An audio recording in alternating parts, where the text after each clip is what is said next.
Welcome back to patreon.com/the Derrick Lamon Experience, your one-stop shop for your gaming news. Ladies and gentlemen, this is the last word. It is on Patreon on Sundays at 2 p.m. in the afternoon, and then it goes to your free feeds the following Saturday morning.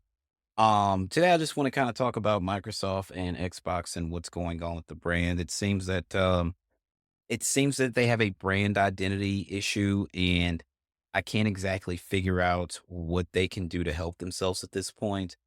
Um, Understand this. The lifeblood of a console is your console exclusives, and that's the reason that somebody would want to go out and buy your console. If it was the 90s, if you grew up playing Nintendo and then you started seeing this little blue guy running and zipping all across the screen, and his name was Sonic the Hedgehog, you're like, "Oh, this shit looks kind of cool. Like, I kind of want to play this." And it's like, you have to have a Sega Genesis to play that. So then it's like, oh, well, this gives me a reason to buy a Sega Genesis. Or the fact that even with, multiplats, there could be some differences. The game may run better on one hardware, or there may not be parity on hardware. Because when Mortal Kombat came to consoles, to the Sega Genesis and the Super Nintendo Entertainment System, Super Nintendo did not allow the blood. Nintendo did not allow the blood. On the Genesis, you could put in the blood code and you could see the blood in all of its glory. All right. And that made a difference. That made a difference. Mortal Kombat sold better on the Genesis than it did on the SNES. So by the time they got to Mortal Kombat 2, Nintendo's like, maybe we should ease up just a little bit and allow this whole blood thing in here. By the way, blood in a video game, a fighting game at that time, it was revolutionary. The blood code was like the code. Before that, it was like the Contra code, but the blood code was the code in the 90s. I'm just telling you guys that. I say all that to say this. Last year, Microsoft held their developer direct during January. It's kind of become an annual thing like the last 3 years. And there were rumors before the developer direct. Microsoft's going third party. People are like, they don't know what they're talking about. And they're like, no, some games are going to PlayStation. They don't know what they're talking about. So then the direct comes up and feels like, yeah, it's going to be 4 games to start. Those 4 games were Hi-Fi Rush, which Microsoft no longer owns, Pentiment, Grounded, and Sea of Thieves. And Sea of Thieves did really well on PlayStation. And I believe Hi-Fi Rush did too. Hi-Fi Rush was thought to be going to Nintendo Switch as well. And that didn't happen. And they're just like, it's only those 4 games. And those games are old, nobody cares. And then fast forward, I want to say it was either Paris Games Week or Tokyo Game Show where they showed off Indiana Jones and the Great Circle. And they're like, it's coming in December. And everybody's like, yeah. And they're like, one last thing. Everybody's like, ooh, what is this? Ooh, what is this? The handheld. They're gonna show us the handheld now. And they're like, yeah, it's coming to PlayStation 5 in the spring of 2025. And everybody's like, what the fuck? So then they hold their developer direct this year, and we find out that Doom Eternal, which you can see here, Doom the Dark Ages, South of Midnight, Ninja Gaiden 4, which they're publishing, and some other games are going to PlayStation. It seems to be day one as well. So at the end where you see the title card, and it's like Xbox Series X and S, PC, Game Pass. Generally, when it's like a Microsoft first party title, that's what you would see. And now you're seeing PlayStation 5 down there as well. Again, to this I say, the lifeblood of any console is its exclusives. That's why you buy a Nintendo console, because you want to play Super Mario, whatever. You want to play The Legend of Zelda, whatever. You want to play Kirby.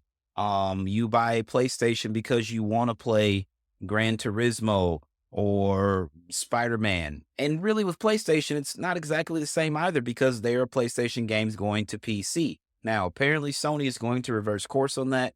We have no definitive answer, but apparently, I think it was there was Demon Souls and Gran Turismo 7, and apparently they were going to work on PC ports, but those have been canceled. So I don't know, but I don't know if that means they're going to fully pull back on the PC situation.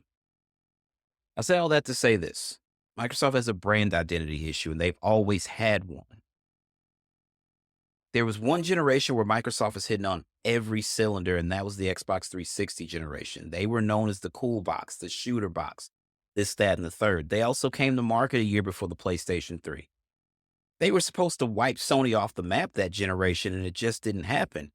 PlayStation caught up to them at the end and outsold them. The PlayStation 3 sold somewhere around 89 million consoles. I forget exactly how much the 360 sold. It was just a little under that. It wasn't by much, but Sony did outsell them in that generation. So Then we get to the PlayStation 4 generation, and Phil Spencer has openly said, hey, that was the generation we lost, and we lost bad. And it was the worst generation to lose because this is where your digital library starts to come together. And you take these digital games over to the next console generation. Um, they had to get back in the fight. I get it because they were so grossly outsold. They stopped reporting Xbox One sales early in that console generation. And they were so grossly outsold that they stopped reporting those sales numbers. And it was Microsoft and Xbox has no games. So they went out and acquired small studios first. It's like, okay, I know Team Ninja. Okay, I'm familiar with their work. Um, I know whatever studio, I can't remember the name of the studio that did Hellblade Senua Saga, right? I know this studio. I know this studio. I know this studio. Cool. So these studios can do Double Fine can work on something while Coalition is working on the next Gears game, while Playground Studios is working on the next Forza Horizon game, while Turn 10 is working on the next Forza Motorsport game, while 343, which is now Halo Studios, is working on the next Halo game.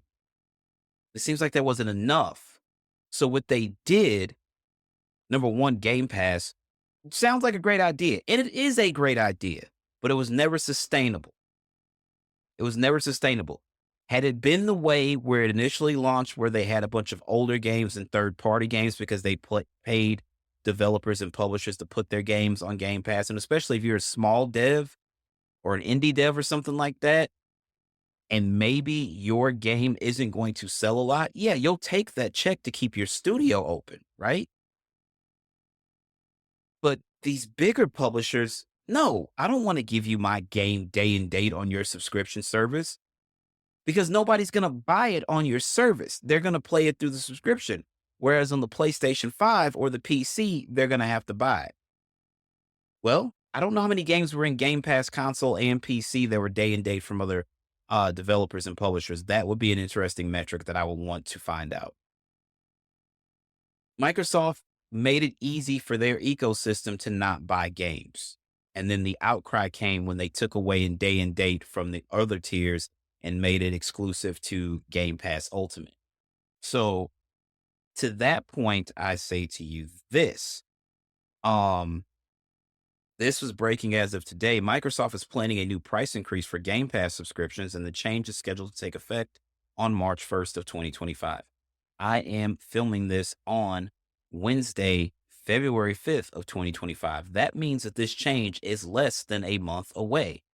What a time to tell us, right? The information has already been transferred to official stores and resellers, and the change will affect all regions where the service is available, constituting a global change. Details of the price increase. Although the new prices have not yet been announced, information from retailers indicates that the adjustment will affect all versions of the service, including Game Pass Console, PC Game Pass, and Game Pass Ultimate. The latter, which offers access to both console and PC games as well as other benefits, will probably be one of the plans most affected by the change. And it's already $20 a month, so I cringe to wonder what that is going to be. With the increased schedule for March of 2025, Microsoft is taking an important step in its long-term strategy for Xbox Game Pass. This is global, and apparently it's rumored that it's not 100% set in stone, but I would not be surprised. Here's the thing. When they bought up those smaller studios, Double Fine and whoever the hell else, I can't remember, We Happy Few, whatever studio. I want to say that was the first party Microsoft studio when they acquired Obsidian and all this stuff. They didn't get the return on their investment that they thought they would get. I'll say that, right? So then the day before the pre-orders for the Xbox Series consoles, they announced they've acquired Bethesda. That's not a bad deal if you like Bethesda games. I like machine games.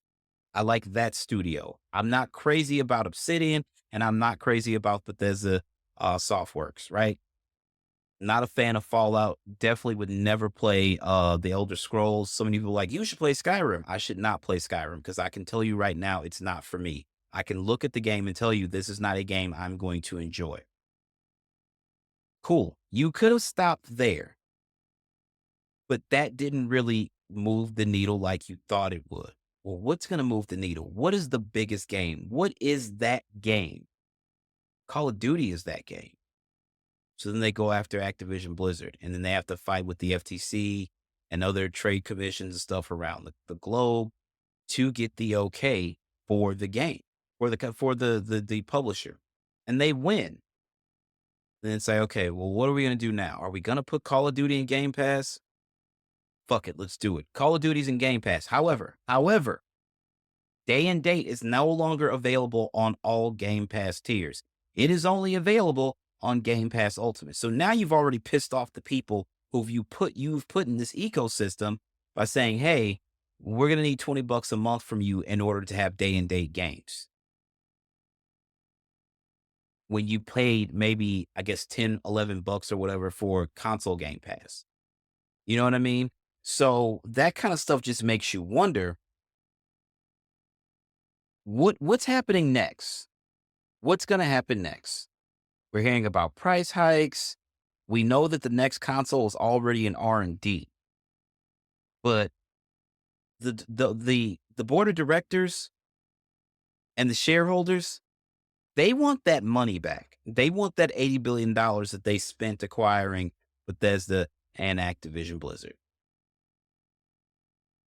And because by the time you'd already acquired Activision Blizzard, Starfield was in Game Pass.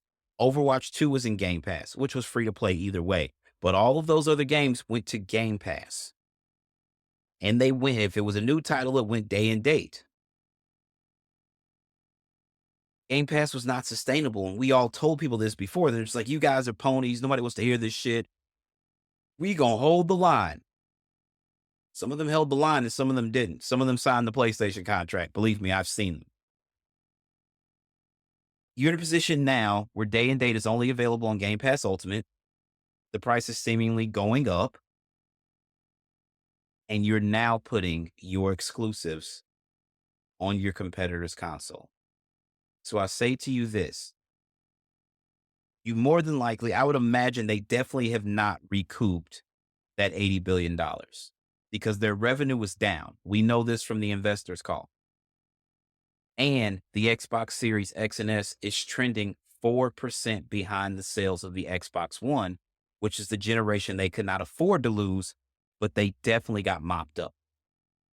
All right, pay attention. There are problems here. And now you're putting your exclusive titles, the lifeblood of your console, you're putting them on your direct competitor, the PlayStation. Brand identity, brand issue. Because at this point, let's look at it this way. Gears of War E-Day. This is supposed to reboot the franchise, right? There was a build of the original Gears of War that was available, that was built for the PlayStation 3. If you are into gaming news, you've seen it. If you are into gaming news, you have seen it. Because remember, it wasn't originally a Microsoft property. They acquired it after the fact.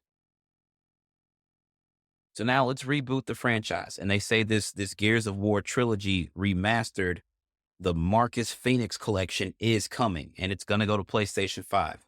So let's say Gears of War E-Day comes and you put that on PS5. And then you put this Marcus Phoenix collection on PS5. This was one of your exclusives and one of your cornerstone franchises. So when it's 27 or 28 and your next console is available, well, if you're going to put this on the PS5 and more than likely the PS6 as well, and I know that they're not, I'm not a PC. I'm not a PC guy. I'm not saying I'm not because I'm literally recording this on my PC. But let's say I'm not a PC guy or girl, right?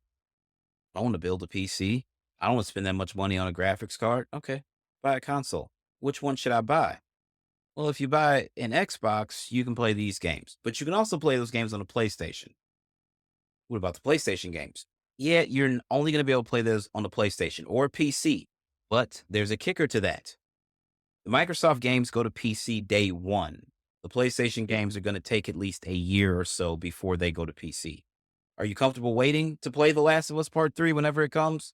No. Are you comfortable waiting a year or so to play the next God of War when it comes? No. You comfortable waiting to play the next, that new Cory Barlog IP whenever it comes? No, not necessarily. You should go ahead and buy a PlayStation. Why should I do that? Well, because you're going to get those games day one, PlayStation. Yeah, you're going to have to pay for them. No big deal. If you're a gamer, it's not a big deal. Okay, but why should I buy the PlayStation? Well, because Microsoft's also putting Xbox games on PlayStation. So whereas you would have had to spend PlayStation 5 Pro launched for $700. The Xbox Series X was 500. The Series S was 300. The PlayStation 5 launch with a disc, 500. The PlayStation 5 digital, 400. So you're going to spend, if you want both consoles, you're going to spend in the neighborhood of $1,100 generally. Now, let's say you've already got the Switch 2 because you wanted to play the new games and it's also back compatible so you can play your old Switch games. Because Nintendo's coming to market before Microsoft and PlayStation do with their next consoles. We know this. All right, so I got my Switch 2, I got Mario, I got Zelda. PlayStation's got a new console, Xbox got a new console. Go with the PlayStation. Why? Because you can play all the games on PlayStation. That's why. So wait, I can't play Sony's PlayStation Spider-Man on an Xbox? No, no, you cannot. And that's the issue. I understand why they have to do it. I truly do. But it's a mistake. And that's why a lot of people were like, you guys are going to see how bad this Activision acquisition is going to be for Microsoft. And it's manifesting right now. This is a direct result of that. Because that's $80 billion you spent on acquiring two publishers. You got to get that money back in blood. So not only do they have a brand problem, they have financial problems. Well, they don't have financial problems. But I would have to imagine that Xbox, more than likely, let's say Windows, the Azure cloud servers and stuff like that, and Xbox. Let's just say those three divisions. I would have to imagine that Xbox is the least profitable division for Microsoft. And I can say that with great confidence because of the results that we got from the fiscal year earnings call.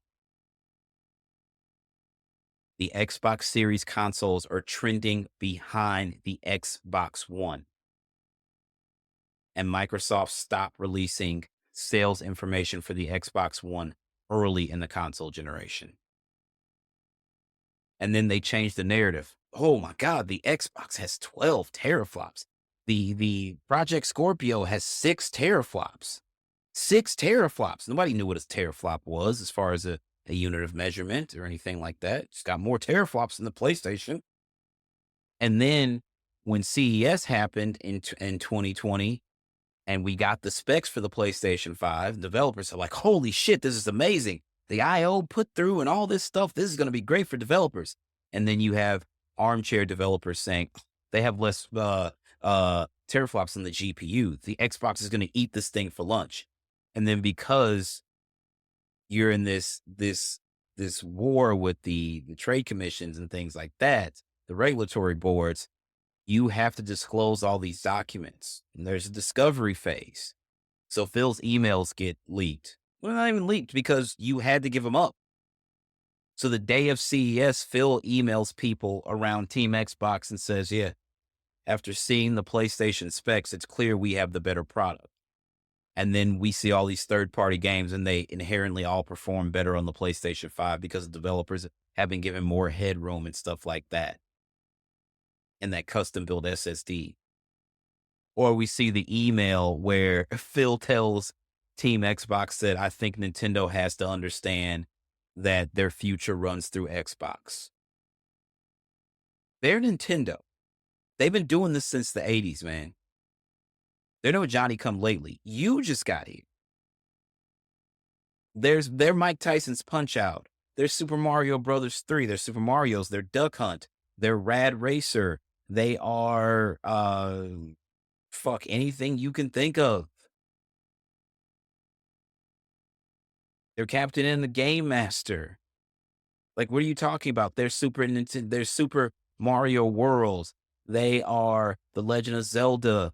Legend of Zelda: Link to the Past, Ocarina of Time, Twilight Princess, Wind Waker, Breath of the Wild, Tears of the Kingdom. You think Nintendo needs you? You think Nintendo needs you? And here we are. Nintendo's about to release another console, and Microsoft's going to put their games on the Switch too. The irony of those emails. So to that, I say this. Xbox definitely has a brand issue, but they created that issue for themselves. And I know they said they had to go after those publishers to try to keep up in the race. It feels like they may have shot themselves in the foot because again, what is the lifeblood of a console? It's exclusive titles. And when Destin Legary asks, "Hey, well, I know you said 4 games and these games went, and I know that Indiana Jones is coming and Starfield won't ever go right." Phil, there is no red line. There is no game that's off limits. And Destin Legary's face, so telling. So telling. This is the new Xbox. They are a third-party publisher at this point. Sorry, that's just the way it is. So I don't know if they're gonna just R&D a new console and then look at the numbers and say, "Hey, it's not worth it." The one thing I'm gonna leave you with here today is this: the comparison. Xbox, Sega. Nintendo played the long game and they outlasted them. Nintendo's not PlayStation's direct competitor. Xbox is because they make a comparable product. Nintendo hasn't even hit, they like the Switch struggled to hit 1080p in the docked mode. They have to use they have to use DLS to get the Nintendo Switch 2 kind of look like a PlayStation 4, right? They're not even doing 4K. They're generally always a generation behind at this point. Here's the comparison I'm going to leave you with: Sega Master System, Sega Genesis, Sega Saturn, Sega Dreamcast. Now, in there, there were iterations. Okay. So you had the big Genesis, right? The wide one. And then you had the first version of Sega CD that sat underneath that. And then you have the slimmer version of Genesis. And then you have the Sega CD that sat next to that. And then you have the 32X that went in the top. So those are iterations, right? Then again, you have the Saturn and you have the Dreamcast. And then it was a wrap. Xbox, Xbox 360, Xbox One, Xbox Series X and S. What if this is the last generation? Because they dug themselves a hole. Because all you need is a controller and a Samsung TV or a Fire Stick. Remember, they told you this is an Xbox, and this is an Xbox, and this is an Xbox, and this is an Xbox. You're killing off your own console. Good job, Bozo. Anyway, that's all the time I got for you guys today. Remember to tell your friends, subscribe to the Patreon, patreon.com/the Derrick Lamon Experience. That's if you are viewing this on the free feeds. I'm going to leave you like I always do. Believe in yourself first and foremost, because if you don't believe in yourself, of course, nobody else will believe in you. As always, my name is Derrick Lamon Jackson, and that is my time. Y'all have a good one. Peace out.